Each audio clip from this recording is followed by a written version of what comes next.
नमस्कार दोस्तों, आपको अपना YouTube चैनल में आपका स्वागत करता हूं। आज हम बात करेंगे एक ऐसे PSU बैंक की जो धीरे धीरे निवेशकों का रडार में आ रहा है। जी हाँ, मैं बात कर रहा हूं बैंक ऑफ इंडिया के शेयर के बारे में। दोस्तों, बैंक ऑफ इंडिया की स्थापना 1906 में हुई थी और ये भारत सरकार के अंडर में आने वाला एक पब्लिक सेक्टर बैंक है। ये बैंक देश भर में और विदेशी में भी अपना ब्रांच और सेवाएं उपलब्ध कराता है। PSU सेक्टर में ये बैंकिंग इंडस्ट्री का एक पुराना और भरोसेमंद नाम है। अगर आप इसकी मार्केट कैपिटल देखेंगे तो ये 50,211 करोड़ है। Current price 110। हाई और लो, हाई अगर देखेंगे तो 130 तक गया है और लो 90 तक गया है। बुक वैल्यू 178 की है। ROCE 6.17, ROE 12.4 और फेस वैल्यू इसका 10 है। अगर मैं आपको यहाँ पे इसका चार्ट दिखाता हूँ एक साल का, तो आप देखिए भरोसेमंद चार्ट है, जिस वजह से मैं ये कंपनी आपके सामने लाया हूँ। आप देखिए ये जो चार्ट है, पहले ये नीचे की तरफ गया, ऊपर की तरफ गया, फिर नीचे की तरफ गया, ऊपर की तरफ गया, नीचे, फिर ऊपर। इसका मतलब क्या है कि ये एक स्टेज में ये कंसोलिडेट था, अभी ये इसको ब्रेक करके इसका प्राइस ऊपर की तरफ मूव कर रहे हैं और ऊपर की तरफ मूव करने के बाद ये फिर से थोड़ा कंसोलिडेट होके नीचे आया। तो इसका नेक्स्ट मूव हो सकता है कि ये और ऊपर की तरह एक मूव दे, या तो ये कंसोलिडेट करे यहाँ तक, ऐसे ऐसे मूव करता रहा, या तो ये ब्रेक करके ऊपर की तरफ मूव करेगा। उसके बाद अगर आप इसका प्रोज, मतलब मैंने आगे भी वीडियो में आपको बताया था, प्रोज का मतलब एडवांटेजेस, मतलब positivity. Stock is trading at 0.62 times it's book value. Stock is providing a good dividend yield of 3.67। एक अच्छा डिविडेंड दे रहा है ये company has delivered good profit growth of 38.1 CAGR over the last 5 years. 5 साल में इन्होंने इस कंपनी का जो CAGR है वो 38.1% है, जो कि बहुत ही बेहतर है। एक कंपनी 5 साल में 38.1% CAGR की ग्रोथ कर रहे हैं, इंक्रीज इन प्राइस हो रहा है। Company has been maintaining a healthy dividend pay out of 20%। Dividend भी दे रहा है ये कंपनी। पहली बार मैं आगे भी बोल चुका हूँ कि जो कंपनी डिविडेंड देती है मतलब उनके पास सरप्लस अमाउंट ऑफ मनी होता है, जो कि एक बहुत ही पॉजिटिव साइन होता है। नेक्स्ट अगर हम देखें तो इसका कॉन्स भी कुछ है, हम पढ़ लेते हैं। Company has low interest coverage ratio. Company has a low return on equity of 9.81 over last 3 years. मतलब लास्ट 3 ईयर्स से इन्होंने लो रिटर्न बनाया है इस कंपनी ने, क्योंकि ये बहुत ही मिड कैप कंपनी है। तो इस कंपनी में कभी कभी लो रिटर्न भी बनता है, और जब इसमें प्राइस इंक्रीज होना स्टार्ट होता है तो ये कम से कम 3 साल 5 साल के लिए बहुत अच्छा रिटर्न बना के देता है। Contingent liabilities of rupees 6,71,765 crore. Company might be capitalising the interest rate. अभी इस कंपनी में थोड़ा लाइबिलिटीज़ तो ज़रूर है, लेकिन ये कंपनी जो है अपना डेप्थ आस्ते आस्ते कम कर रही है।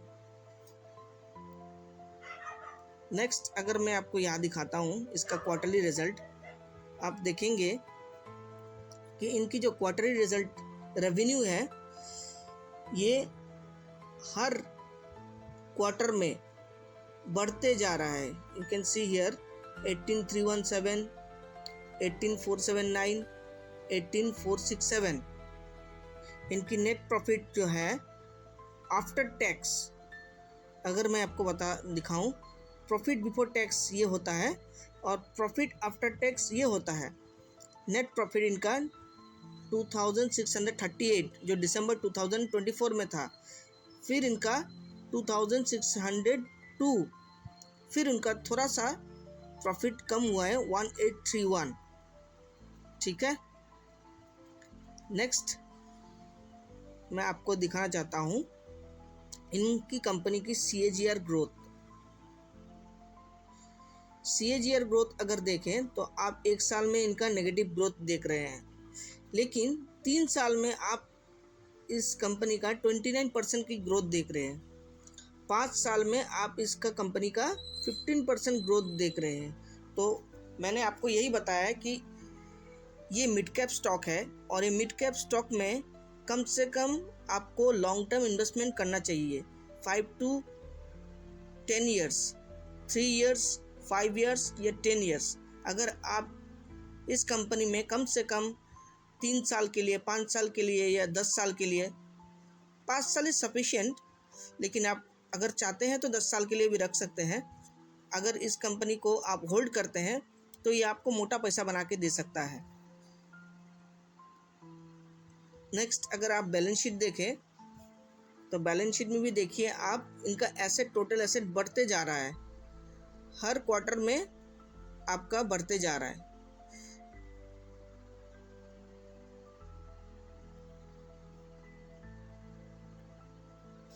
कैश फ्लो,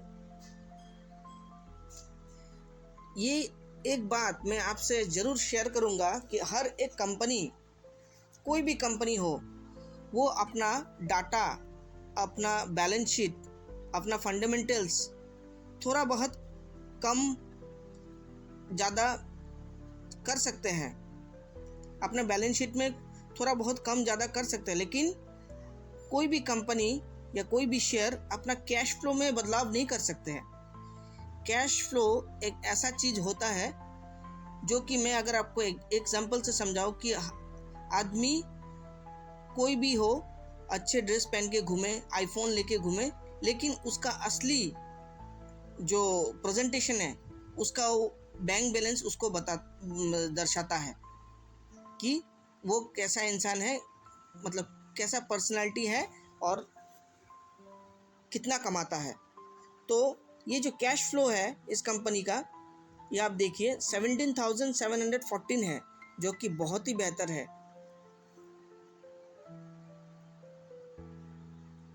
नेक्स्ट मैं अगर आपको इसका प्रमोटर होल्डिंग दिखाता हूँ, प्रमोटर होल्डिंग इस कंपनी में 73.38% है। प्रमोटर वो होता है जिसे इस कंपनी के ऊपर, इस शेयर्स के ऊपर में भरोसा है, जो भरोसा करते हैं। जिस कंपनी में प्रमोटर्स की होल्डिंग कम होती है, मतलब उनकी खुद की कंपनी में उनको खुद भरोसा नहीं है, जिस कारण से वो अपने शेयर्स प्लेज करके रहते हैं या कुछ लोन लेके रखते हैं उस कंपनी के शेयर्स से।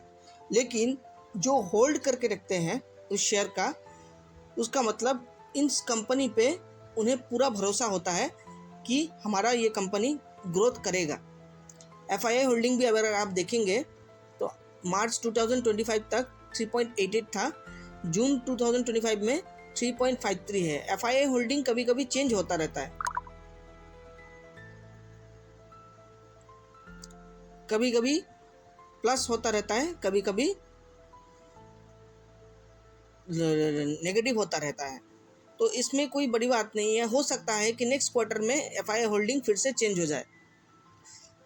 अगर नेक्स्ट इस क्वार्टर में चेंज होता तो आपके लिए वेल एंड गुड था, लेकिन हो सकता है कि नेक्स्ट क्वार्टर में, क्योंकि मैंने ये शेयर आपको लॉन्ग टर्म के लिए लेने के लिए बोला है, तो लॉन्ग टर्म में इस शेयर में फिर से FII की होल्डिंग बढ़ सकती है। इसलिए मैं आपको रिकमेंड करूंगा कि आप थोड़ा थोड़ा करके इस शेयर में आप अपना शेयर होल्डिंग बढ़ाएं। तो DII भी देखिए, DII ने इस शेयर में होल्डिंग बढ़ाया है, आगे था 15.90, अभी था 15.97। तो इस हिसाब से अगर आप देखें तो DII ने इस शेयर में अपना कॉन्फिडेंस दिखाया है, और पब्लिक भी इस शेयर में अपना कॉन्फिडेंस दिखा रहा है। 6.83 आगे था, अभी 7.13% दिखा रहा है। तो इस हिसाब से ये डाटा को देखते हुए आप अच्छी तरह समझ सकेंगे कि ये कंपनी जो है ग्रोथ लायक है और इसमें थोड़ा थोड़ा करके इन्वेस्टमेंट किया जा सकता है। मैं आपको एट द लास्ट मोमेंट ये मैं बता रहा हूँ कि मैं ये जो वीडियो है ये फॉर एजुकेशनल पर्पज़ के लिए बना रहा हूँ और इसमें इन्वेस्टमेंट का कोई राय नहीं है। लेकिन फिर भी अगर आप चाहें तो इस कंपनी में आप इन्वेस्टमेंट कर सकते हैं। थोड़ा थोड़ा पैसा SIP के रूप में आप इसमें इन्वेस्टमेंट कर सकते हैं और इस कंपनी को लॉन्ग टर्म होल्ड करके मोटा पैसा बना सकते हैं। आज के वीडियो के लिए इतना ही। Thank you, bye bye.